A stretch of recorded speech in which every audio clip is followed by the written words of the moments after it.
Hi, this is Hanna Belle from On Air with Hannah, and I have the lovely Ron Pope with me today. Thank you for having me, Hannah. How did that idea for Calling Off the Dogs album come about, and was it during your stay in Paris recently? So, in 2012, I had a month off. We were in the middle of a world tour. I had a month off, so I started writing songs, and I wrote Blood from a Stone, which is the last song on Calling Off the Dogs. And then in the time leading up to the record, that month I wrote Silver Spoon as well. And then the time leading up to our first recording session in December of that year, I wrote with Kyle, who's my bass player. We wrote Lick My Wounds. So I had Lick My Wounds, which is the beginning of a relationship about two people seeing each other for the first time. And then I had Blood from a Stone, which is about the last time that two people interact. It's about the end of a relationship. Then Silver Spoon, which is kind of somewhere in the middle in kind of a troubled period. So I figured, well, I've got the beginning and I've got the end and I have something in the middle.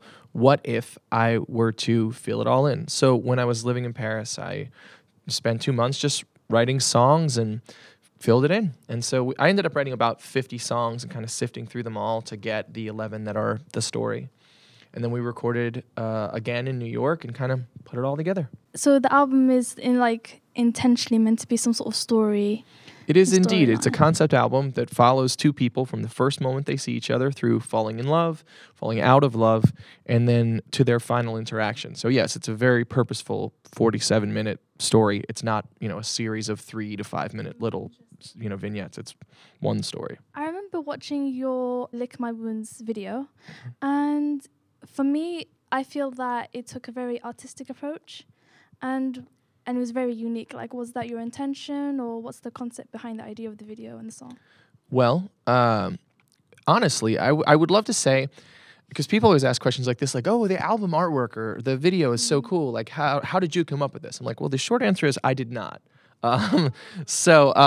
We suggested to our friends have a company called CB Collective, and they make music videos and commercials and all kinds of things like that. And we said, maybe we could put female superheroes in this video. And then they took the idea and just ran in a totally different direction, and they made it, it's kind of like... It did look quite comic-y, like comic booky. They added kind of the comic book thing and, all of the things. Originally I imagined it like very, very different than it would be. It's kind of darker than I thought it would be. And it's fun. I loved the idea, and it came out really well. It's really interesting, and very different. So that was definitely the main kind of criteria, was we wanted to make it something cool and different, and they just ran with it and came up with a great idea. Your new album, Calling Off the Dogs, I understand the storyline has a very a long concept about love and the beginning to the end. What's the meaning behind the title of the song? The title of the album, sorry, Calling Off the Dogs. Calling Off the Dogs, I thought was an expression that everyone used, and apparently even, I thought at first, oh, maybe then it's just an American expression, because people keep asking me that. And it turns out like a lot of my American friends have never heard of this too.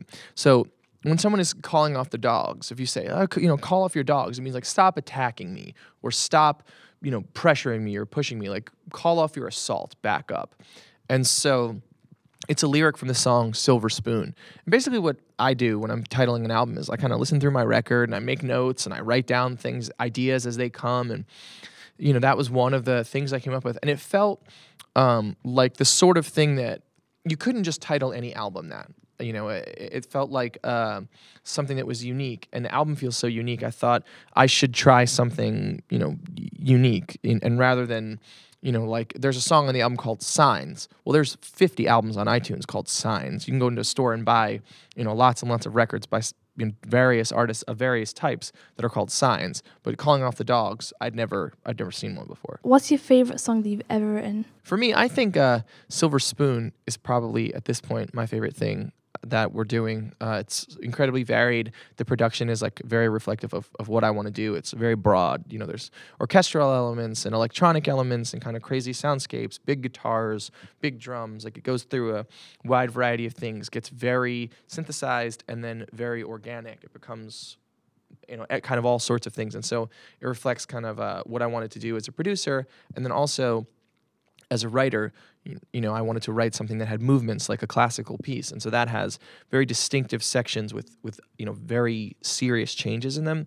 And that was also something that I kind of had always wanted to put on a record. So for me, that's the one. With your new album, Calling Off the Dogs, How different do you think it is comparison to your previous work?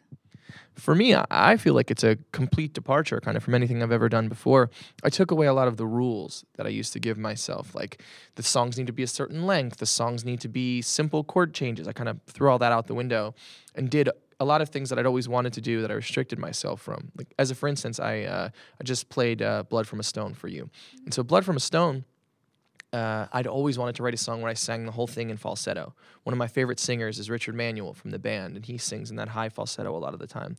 And so I always wanted to write a song for myself to do that with, and hadn't ever. And I thought, this is the time. Like, I'm going to give it a shot. So I wrote that. And I'd always wanted to write something with movements in it, in the way that Silver Spoon is like a classical piece. And I did that. I just kind of took away anything that in the past where I would say, you can't do this. And I did everything I wanted to do and followed the muse and chased the inspiration. And so for me, that's very different. How would you describe your music? If I were to use 3 words to describe my music, I would say, listen to it.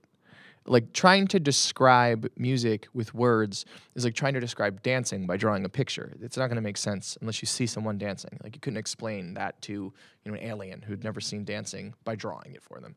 Because my music is incredibly varied. There's up-tempo songs and quiet songs. There's rootsy music and electronic music and big things and small things and all sorts of stuff. So, yeah, I think you just kind of have to listen. If you weren't a musician, what would you be if you weren't a musician? So if I wasn't a musician, I don't know what I was like. I was a really bad waiter before. I was a really bad security guard. I played music in the subway. I taught guitar lessons kind of poorly. I did a lot of things not so well. I majored in anthropology in college. So that's like the study of how to work at Starbucks, actually. I don't know. I don't know what I would be doing. I would have probably had to go to graduate school at some point to get a job because I didn't know how to do anything else. What's it like being on tour? Being on tour is great. Every night we get to go somewhere new and play songs for new people, and they're excited about it. I think so much of making music is a very insular thing. You're alone, or you're in a studio with 10 other people, so you don't get to see how people react to the music. And you can read comments online, but again, there's something to be said for the physical experience, being there with people and seeing how they react to the music and getting to interact with them in that way. I know as a fan, for me, there's something special about going to a show where, at home you're interacting with the music, but at a concert you're interacting with the band, but also this community of people all around you that you have a common interest. And I think that's a really incredible thing. I saw U2 in a stadium once, and it was, that was a kind of incredible thing to be there. Yeah, I love their music. And so the music was there, and then you're seeing the band, you're interacting with the band, and there's 70,000 other people that are all experiencing this thing. And it's incredible. It's like almost spiritual. What's the best part of being in the UK? What's the best part you found? The best part about being in the UK is fish and chips. Love it. Gotta love fish and chips. Gotta love fish and chips. I love being here. Anywhere that we get to go and we get to play shows and people show up and they're excited. Right. That's the good part. That's the years that we spent alone in our rooms learning to play instruments and learning to write songs and studying music theory and, working on this, and then traveling around in a van playing for 25 people, and developing the performance and all that. This is what that was for. It's like that was my internship. That was paying my dues and spending my time, struggling. And so now that we get to go places and people care about the music, every night is exciting. Every show is incredible because people show up, they like the music, they buy tickets, they come, they sing along, and then we get to have that interaction. So that's it. Every night is great. Do you have any favorite spots in Bristol yet that you love to go to? Is it your first time as well, or? I've been to Bristol before. My tour manager actually lives here, so we came here to rehearse and set up all our stuff before the tour started, make sure everything works. And I'm trying to think of my favorite. We went to a Lebanese restaurant that I forget the name of. It was in a basement.